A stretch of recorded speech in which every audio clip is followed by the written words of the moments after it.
Assalamualaikum warahmatullahi wabarakatuh. Ketemu lagi dengan Bribka Suyono, masih di channel Suyono Listrik, channel edukasi dan motivasi sembuh dari anxiety dan psikosomatis berdasarkan pengalaman yang saya alami. Apa kabar Anda sekalian? Saya doakan semoga Anda semua dalam lindungan Allah SWT dan diberi nikmat, yaitu nikmat sehat, nikmat iman, dan segera lepas dari anxiety dan psikosomatis. Oke, istirahat siang, habis makan, terus sholat. Saya makan dulu baru sholat, biar apa? Biar saat saya sholat tidak ingat makan. Begitu ya, biar agak khusus sedikit lah begitu. Oke, Anda semua senyum ya, senyum ya, senyum ya. Apapun keadaan Anda, usahakan tetap tersenyum. Setuju ya? Nah, di sini saya akan membahas mengenai asam lambung atau GERD dan sakit MAH. Karena apa? Saya menderita MAH juga menderita asam lambung. Asam lambung itu merupakan sebuah dilema. Dilemanya bagaimana? Ya, pola makan itu sangat menentukan ya. Pola pikir juga sangat menentukan. Anda sudah menjaga pola makan, tetapi pola pikir Anda tidak dijaga, sensasi-sensasi asam lambung itu masih muncul. Gitu. Oke? Pasti Anda pernah mengalami. Saya menderita asam lambung itu lama sekali ya. Ya, bertahun-tahun, tetapi dulu masih bisa saya kontrol ya. Dan parah-parahnya itu sudah sensasi itu berdatangan. Asam lambung disertai kecemasan dan sebagainya. Keluar masuk UGD. Saat asam lambung saya itu naik, sensasi dada berdebar, napas pendek, takut, cemas, takut mati, itu berdatangan semua. Akhirnya ujung-ujungnya saya inginnya ke UGD gitu. Nah, ini ada tip dari saya tentang makanan apa sih yang tidak boleh dikonsumsi pada penderita GERD atau asam lambung. Ini menurut pengalaman saya serta hasil konsultasi saya dengan dokter. Karena saya shopping dokter, gonta-ganti dokter, saya tanyakan makanan apa sih dok, makanan apa sih dok yang nggak boleh saya konsumsi begitu. Nah, ini perlu Anda catat, yaitu makanan yang sifatnya pedas. Anda pasti tahu lah, cabai, terus apa itu yang kecil-kecil bulat itu, merica atau ya, merica ya itu. Terus sayur yang banyak mengandung gas, misalnya kol dan lain sebagainya lah. Anda nanti tanya kepada dokter Anda atau Anda ya baca-baca di buku atau apa, sayur apa yang banyak mengandung gas begitu ya. Terus yang selanjutnya adalah makanan yang bertepung. Itu saya hindari ya. Terus yang selanjutnya adalah makanan yang berlemak tinggi. Saya waktu asam lambung tidak makan santan sama sekali. Tidak ada santan saya makan tuh.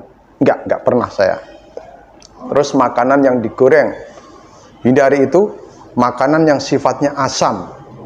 Terus makanan instan ya, saya tidak perlu menyebutkan merek ya. Makanan instan itu apa sih? Anda pasti tahu lah ya. Terus saya tidak mau makan ketan ya. Tahu nggak ketan Anda? Nah, itu saya hindari. Terus semua makanan saat saya menderita asam lambung atau GERD dan sakit MAH, makanan itu saya konsumsi dengan direbus ya. Misalnya telur saya rebus, tahu, tempe itu direbus, dan ikan itu dipepes gitu. Saya nggak makan gorengan, nggak makan santan itu selama 1 bulan lebih. Saya tidak makan yang digoreng-goreng, semua direbus. Nah, itu selama 1 bulan lebih. Yo, mohon maaf saya nggak hitung persis sih, karena saya nggak tahu kalau saya ingin berbagi membuat konten ini, jadi maaf gitu. Itu tip dari saya karena itu yang saya lakukan. Terus saya konsumsi yang namanya herbal juga, tetapi herbal ini tidak beli saya dapatkan dari Itu herbal itu adalah pohon-pohon liar ya, namanya kayu secang. Nah, itu saya konsumsi itu walaupun saya masih konsumsi obat dari dokter, yaitu obat penurun asam lambung. Karena saya nggak anti dokter, saya selain penyembuhan sendiri untuk asam lambung saya juga konsultasi dengan dokter ya, dibarengi dengan minum obat dokter. Tapi saya selingi ya, misalnya saya minum obat dokter jam 8 pagi atau jam 6 pagi, terus 2 jam selanjutnya saya minum herbal itu gitu ya. Nah, sekarang pola makan Anda bagaimana? Kalau saya tetap makan nasi, tidak terlalu lembek, tidak terlalu keras, ya sedang-sedang saja. Dan usahakan makannya itu 2 jam sekali atau 3 jam sekali, atau sesuai dengan keinginan perut Anda. Makan sedikit-sedikit tapi sering begitu ya. Oke. Terus minuman apa yang nggak boleh kita konsumsi? Ya, ini yang harus Anda hindari sama sekali ya. Hindari kalau Anda masih merasakan GERD atau asam lambung. Kopi, nah hindari itu. Jangan Anda konsumsi. Nanti kalau sudah sembuh, barulah Anda minum kopi, tapi ya sedikit aja begitu. Bisa sehari 1 gelas begitu. Terus minuman yang bersoda, pasti Anda tahu minuman apa yang bersoda, pasti Anda sudah tahu. Terus saya terus terang mengurangi minum teh ya. Kalau teh ini saya kurangi. Saya konsumsi tetapi tidak tiap hari begitu. Karena teh juga ada kandungan kafeinnya. Nah, tip dari saya, tiap hari Anda wajib minum air hangat ya. Bangun tidur Anda minum air hangat 1 gelas. Nah, bangun tidur. Mau tidur setengah gelas saja ya air hangat. Karena kalau banyak nanti takutnya Anda bangun-bangun kencang-kencing terus. Usahakan minum itu air hangat terus. 2,5 liter kalau bisa Anda minum dalam sehari ya. Bukan langsung 2,5 liter itu enggak ya. Kalau dihitung, dikalkulasi itu ya 2,5 liter lah begitu. Lebih juga enggak apa-apa sebenarnya sih, karena saya pernah 3 botol air mineral yang besar itu saya habiskan ya dalam sehari semalam itu. Terus setelah itu saya lakukan selama 1 bulan lebih, alhamdulillah asam lambung saya sudah mulai reda. Saya tidak merasa lagi yang namanya dada panas, terus kerongkongan terasa panas, terus perut terasa bunyi terus gitu ya. Semua itu sudah nggak saya rasakan. Tetapi ini ada tetapinya, cemas, keliengan, sempoyongan itu masih saya rasakan.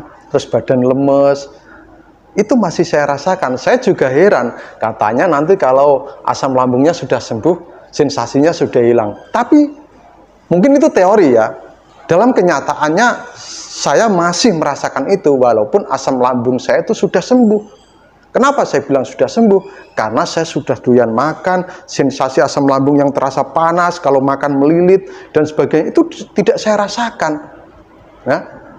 Tetapi sensasi yang lain yang dulu saya rasakan itu masih mengiringi, misalnya sempoyongan, keliengan, kadang ada rasa cemas sedikit ya, takut mati, itu masih saya rasakan. Terus seperti di alam lain, seperti di dunia lain, terus seperti di alam mimpi, merasa bukan saya diri sendiri, terus mata saya blur, terus sering kesemutan dan cenut-cenut di dada bagian kanan, bagian kiri, itu masih saya rasakan. Saya juga nggak tahu, padahal asam lambung saya sudah sembuh.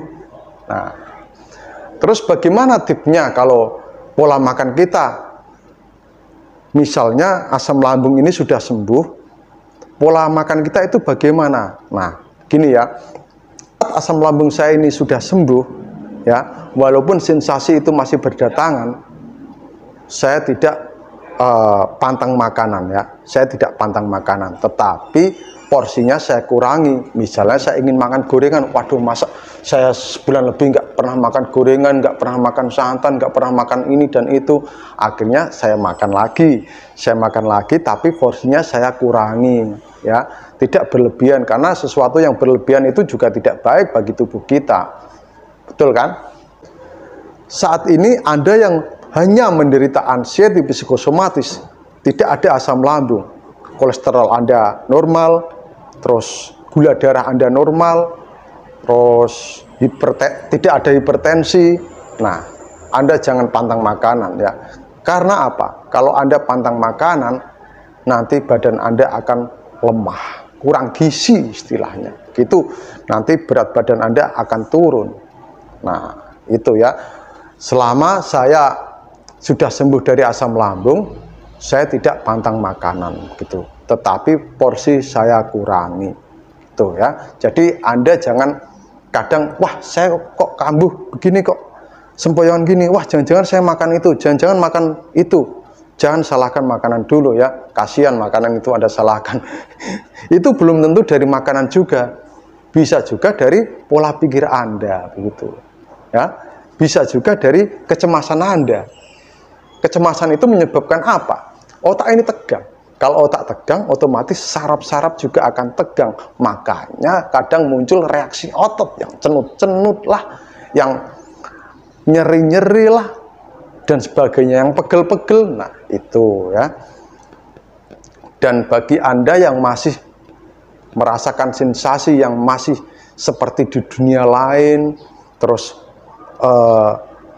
mata blur, nanti saya akan ajarkan senam mata ya, karena senam mata ini sangat banyak manfaatnya bagi pandangan Anda yang mungkin saat ini blur, terus merasa ada di dunia lain. Karena apa? Mata ini adalah rawan dimasuki oleh energi-energi negatif, makanya perlu dibersihkan, yaitu dengan senam mata.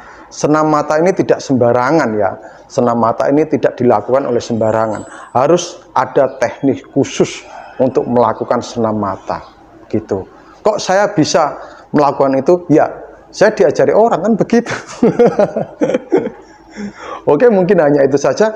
Kalau ada pertanyaan masalah makanan apa, makanan ini boleh enggak, ini boleh, silahkan tinggalkan di kolom komen, akan saya jawab sesuai pengalaman saya, dan saya jawab sesuai juga dengan konsultasi saya dengan dokter begitu ya. Nanti tetap akan saya jawab. Oke, hanya itu saja. Wassalamualaikum warahmatullahi wabarakatuh.